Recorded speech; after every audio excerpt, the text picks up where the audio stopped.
Well, let me begin by saying again, thank you for being here. And again, your office has been incredible, and we appreciate your work. But I have to be honest, I'm really nervous at this moment in time when I look at what is going on in Sudan overall. I worry about what's happening in Darfur, the continued killing and displacement of people. 2 years ago, I tried to go to Darfur. They wouldn't give me a visa to go to the country, so I went and visited the refugee camps in Chad, and notwithstanding, international presence in some of these camps, the so-called protected camps themselves were very dangerous, and women continued to be raped, and there were murders, and there were, and the lack of respect for the international humanitarian workers by some of the armed actors in the area also made it very difficult for these humanitarian workers to provide protection and to do their work. So I continue to be worried about that. Then with this referendum coming up, I worry that the world community is not prepared for what happens if Southern Sudan decides to, basically declare its independence. I don't know if you saw Nicholas Kristof's piece in the New York Times today, but he says, the global refrain about genocide is never again, but we may be watching how that slips into one more time. And I'm really worried about that possibility. And quite frankly, the response from the international community has to be more than that we can provide food or we can provide aid or assistance. I mean, there needs to be some sort of a plan in place, I think, ahead of time in anticipation for the worst. Maybe the worst won't happen. But I have a tough time believing that President Bashir, who is pretty ruthless, will just let everything go as is. And I fear that they're going to exploit not only this referendum, but exploit every opportunity leading up to it to justify a crackdown on people and more forced displacement. And so I guess my my first question is, are we prepared for this? Do we have a plan in place? And let me just say one other thing too. With all due respect to Mr. Gratian, I'm not particularly enthusiastic about his job performance so far, to be honest with you. And I'm worried that that not enough attention and not enough none of a stern message has been delivered that the world community is not going to tolerate a continued slaughter of innocent people. So let me get. Are we prepared for all what's going to happen here when this referendum comes up? Well, let me answer your question in 5 different ways, because you've raised a lot of points, and they're all important. First, I think governments prepare largely in response to signals from the very top, and to have the president in New York, focus so intently on the situation in Sudan, to have the secretary in New York last week, same, to have Ambassador Lyman out there working very closely with Special Envoy Gratian. I mean, I think it reflects a focus on the part of the government at the very highest level, which to my mind is extremely important.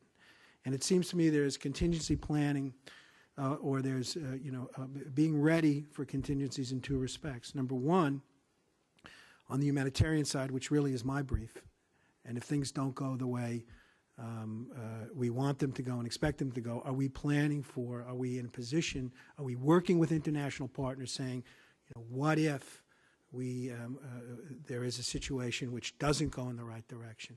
We see large-scale displacements of people. Is the government and our international organizations thinking about the resources we'd have to bring to bear, number one, and the kinds of ways to make people's movements easier? And the answer to that question is yes. We are not only thinking, but we're working on those issues assiduously. In terms of the issue of Right now, the focus of our diplomacy on the referendum is to get the government to move, to get the government of Sudan to move in the right direction on this issue. But will we be prepared if, at the end of all these efforts, things go in the wrong direction? I think the answer to that question is yes. And I think it'd be, we don't, the specific nature of planning for contingencies, I think, is probably an issue that's better addressed in a private session. But I think the basic answer to your question is yes. My concerns, I also would urge you, I know you have, I've read the testimony of the witnesses who will follow me. There's not much in that testimony with which I disagree. And I think, and I take many of their, most, if not all of their recommendations, we will take back and use as guideposts for our further work on this issue. In terms of, for example, RI's recommendation about capacity building in the South following a referendum. Absolutely. We ought to be, and we are, but we ought to be absolutely committed to that. So we take those recommendations very seriously. On the first issue that you raised, the situation in Chad, I'm very worried about that. If I had my druthers, and I think if many others in our government had our druthers, we'd have Minurcat would not have left eastern Chad, but the government of Chad made clear that that was a mission that had to, that had to redeploy, and that's a sovereign government that gets to make those sorts of decisions. So now we're in a situation where we have to figure out how to protect how to promote the protection of these people. The government has taken the position, which government can take the position, that they have the capacity and the will to do this. But I think we have to do everything we possibly can to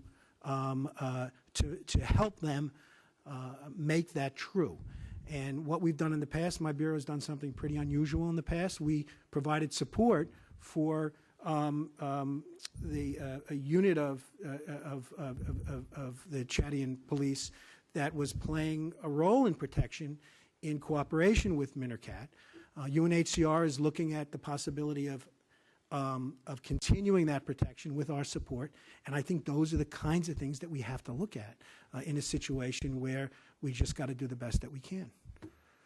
Well, no, I appreciate that, and look, we worked together on these issues for a long, long time, and I know that your heart aches like mine when you go into these refugee camps and you see,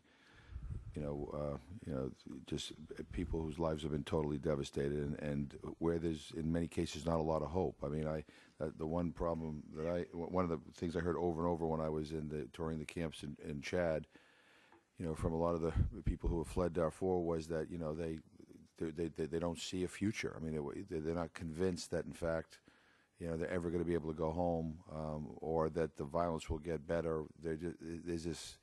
I mean, it's been going on for a long time, and I think they've been waiting for the international community to do something more than we've done. I mean, I'll go back to this Christoph piece, and this is not your department. I mean, I'm just trying to prevent a lot of work, which is going to come your way if this doesn't go very well. But in our overall policy, I mean, he talks about, he says there's a fatal flaw. I see no evidence of serious sticks. And I think that's something that I hope a message you'll take back to the people at State and in the President's office. I mean, I worry that that this will spin out of control unless there is a serious stick in place and made very clear to Mr. Bashir that if you decide to do what engage in mass killing and mass displacement, there is a price to pay, and it's going to be more than just we're going to condemn you in a speech. Yeah. And so I'm trying to prevent a crisis. I know you're going to be able to respond to a crisis, but I want to prevent this crisis from happening. And I guess and this is just, I'm just venting, and unfortunately you happen to be here. But it's just, and I appreciate the President's speech, but I would have. We needed. I wish that had happened earlier, and I really think our policy, has to come together. Not just us, but the international community, with some serious sticks in place to make it clear that the world's not going to sit by and tolerate another genocide. We're not going to sit back and let this all happen. And so while I'm kind of reassured that we got kind of plans in place to deal with whatever, I hope that you'll take back the message that we need to make it, and maybe they're doing this privately, I don't know, but we need to make it very clear that there is going to be a serious consequence if Mr. Bashir does what he's probably likely to do in this, if this referendum goes the way we think it's going to go. Well, let me just say first, again, thank you for your interest and your comments on this, Representative McGovern. And you shouldn't feel constrained to say, we all work. If you sit on this side of the table, you work for the administration, and you're accountable for the policies of the administration, and you can raise whatever issue you want with me, and I'll give you my honest response, even if it's not within the mandates of my. You're also looking at 3 sleep-deprived members of Congress. And I think humanitarian. Let me make another point. The reason why I was so concerned about Minarcat, the reason why we supported this operation in Chad that provided security, is because I think humanitarians have a responsibility not to kind of close their eyes to these broader political and security issues. So, no problem raising these issues. On the issue of sticks, I mean, I think we're making it very clear to the government of Sudan that there are 2 paths that they can take on this. One is a path that offers the prospect for enhanced relations. The other is in a very different direction, and I think those conversations are taking place. Thank you, Mr. Smith. Thank you, Mr. Chairman. Again, thank you for convening this very, very timely hearing. And Secretary Schwartz, let me just ask you first. Kamal Obiad, the Sudanese information minister, said on September 25th that Southerners in the North would not enjoy citizenship rights if secession was the outcome of the referendum. Quote, "We will not even give them a needle in the hospital," he said. Many of those classified as Southerners in the North have spent all of their lives in the North. The matter of citizenship and residency rights, as we all know, is a key factor for a decision about return for both IDPs in the North and for refugees.